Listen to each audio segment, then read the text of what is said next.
Yeah, Kasparov's book's started. Ooh, 2000. Okay, good opponent. Let's go. E4. C5. And we got to see how the Smith-Morra holds up at this level. Let's go.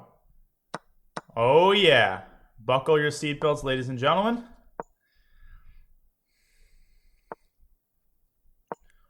Okay, bishop c4. This is the line. I'll probably forget the theory. Knight f... Whoa. Knight f6. Wait a second. Isn't e5 here supposed to be good for white? Yeah, yeah, e5, e5. e5 is definitely the move. This is the mock. Knight f6 is supposed to be bad. That I know because of e5. Ooh, de. So we take the queen. I know that's the line. And although it's the end game, it can be lost for black here really, really quickly. Okay, king d8. Yeah, so now I don't know what to do. Knight g. I think it's knight g5. Or, I mean, I'm positive it's knight g5. Because this pawn is hanging, right? But taking it with the bishop seems like a very bad use of our resources. What does bishop takes f7 accomplish other than just taking the pawn? And black plays e6. So it's a much better idea to try to take that pawn with the knight because that's obviously a fork, right? So I feel like knight g5 is a no-brainer. No, bishop takes f7 check was bad there because the queen was defended by the knight. Yeah, apparently I'm being told in the chat that knight a5 is forced. Yeah, this is where my theoretical knowledge ends. Okay, knight d4. That is probably a mistake then. So the idea of this move is very clear. I mean, black is trying to counter check on c2. Okay, so here's what we should do. Now, we should obviously start by taking on f7 of the knight, right? Because that's not going to hurt. That's a check. King e8. Now we should think. So what are the options? Well, there are essentially two options. Option one is to take the rook on h8. Then black gives us a check on c2, right? We move our king up, let's say. Knight takes a1, and I'm not sold on that position at all. Because it's going to be hard for us to trap the knight on a1. The knight is going to have an evacuation route back through c2. So instead, I think we should just castle. Because that takes the sting out of knight c2. The black rook is still hanging, and if it moves aside to g8, then we can just come back and take the e5 pawn. And then we've restored material equality, but obviously we have an overwhelming initiative. I mean, we're castled. Our pieces are all overwhelmingly placed. Black's position is in shambles. But this is sort of a no-brainer. This is going to look good for the Morra. Okay, so knight takes e5. Let's snag another pawn. Some of you might be tempted by knight d6 check. But that's a very, very bad move because black plays e takes d6. And the knight on f6 defends the rook. So black gets two pieces for a rook. Okay, we're winning on the spot here, folks. We're literally winning in two moves. Does anybody see how? I think we have two ways to win. One is a little bit more fancy. But we're going to go for the simple one that just wins a piece. Yeah, bishop f7 and rook d1. You could even... we could even start with rook d1. Oh, that's sexy. We could start with rook d1 because... Yeah, let me just double check. Yeah, we could. It's over. It's totally over. Because if the knight moves, this is literally mate. And if the knight moves back to e6, you might say, oh, we blundered. Yeah, but now we go at the other side. We go bishop b5 check.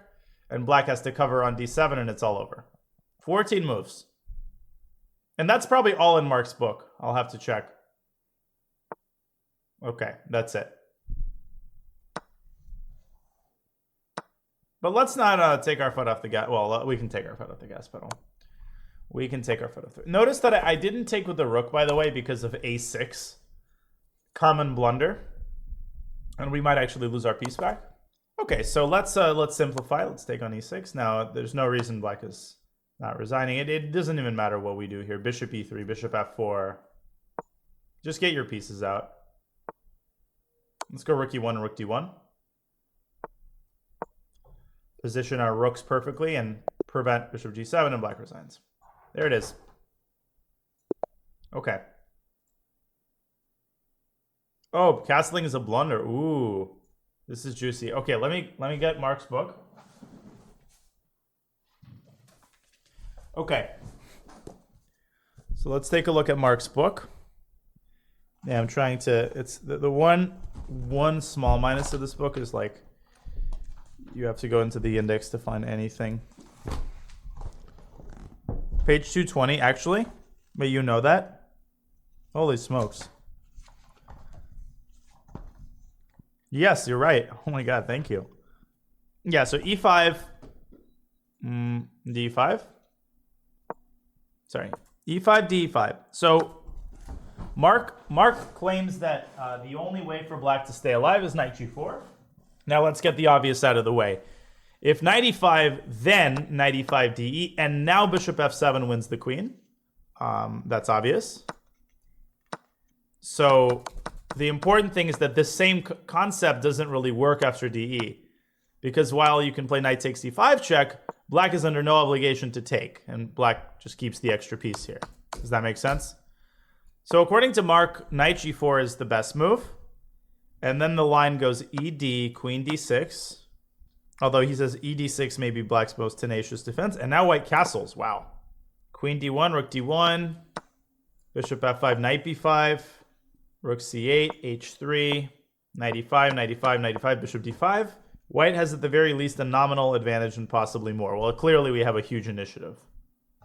Thank you, Curious, gifting to Joe Bruin. Okay. So this is Mark's main line. Let's see what he gives on de. Yeah, so queen d8, knight d8. King d8, knight g5, knight a5, exclam. I had always thought king takes d8 lost easily, and in 2007, a very young child named Ho shattered me of this delusion when he creatively found knight a5 over the board. Struggling to find a force win, I even misplayed and drew. White should continue bishop b5, bishop e6, Irish pawns. Takes, and white is slightly better. Interesting. White has obvious positional advantage with two bishops, a clear lead in development, and structural pluses, which compensate for his two-pawn minus. Black's tripled pawns are only envied in an art gallery. Well, Mark only gives knight a5. He doesn't give knight d4. But apparently we blundered here.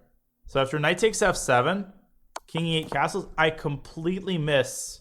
Oh my god, I completely missed this resource. b5. Yeah, b5 is an incredible defensive resource because it hits the bishop. The bishop has no squares along that diagonal. It's not entirely clear what white should do here. I mean, this technique is actually quite common. Yeah, b5. And the point is after knight b5, okay, everybody should understand what the point is. If you take, then you give up the knight. And if you take the rook, then black drops back to d6, covering the knight's evac square. And then g6, bishop g7 will pick up the knight. Black will have two pieces for a rook. So this is a problem. We should check with the engine where I went wrong. Does it not make sense to anybody why b5 is so strong? Because I want it to make sense. Okay, it seems like it makes sense. Rook g8 is a just black just gave up. I mean, our opponent just totally gave up here, which is uncharacteristic. Even after knight e5, I mean, bishop e6. Okay, black is in horrible shape, but at least the game continues. Like we would take and then go bishop e3 or rook e1, one of those neutral moves, but the game continues. So rook h8 isn't serious. We just go rook d1, and the game is already over. Okay, let's check the engine to see where we went wrong, because castles is a mistake. Okay, so apparently, yeah, so let's fast forward to this position. It's +4. Yeah, castles, ooh, black is, yeah, it's actually b5 is equal. Okay, so best would have been knight h8, knight c2 check. Yeah, I misevaluated this position. This is a hard position to evaluate. I just didn't know. Oh, then we go knight b5. Of course, this is devastating. I forgot about this second fork. Yeah, just knight b5. How could I forget about that? There's just no defense. I mean, this is coming. This is coming. Yeah, rook d1, I thought maybe knight c2. Or bishop d7. Yeah, black can defend that square. And then go rook c8. So knight b5, knight c2. And now either knight c7 or even rook d1 first to set up the mate threat. Huh. Yeah. Yeah, I stopped here rather than continuing to calculate and working it out. I just assumed, okay, that both knights are in bad shape, so it's unclear. But knight b5 changes everything. And it makes everything look so obvious. So after okay, rook g8 is a blunder. Yeah, now... Yeah, bishop e6 would have actually kept some chances alive. But after rook h8, it's all over. Rook d1. Yeah. Yeah, but I think what this game shows is the indisputable importance of... I know it's a cliche, but knowing openings when you're like 2000 is just absolutely, you know, it's non-negotiably important because it wins you so many points to know like basic stuff within the openings you play. All of the traps, like if you play them more, you should know this line by heart. You should learn it. And if you can learn openings at a 23 or 2400 level, you know, you give yourself a huge boost. So, okay. And that was another game. Gives us some YouTube content, and I'll see you guys tomorrow. Hope you enjoyed the stream. Thanks for hanging out. I'll see you guys later, and goodbye for now.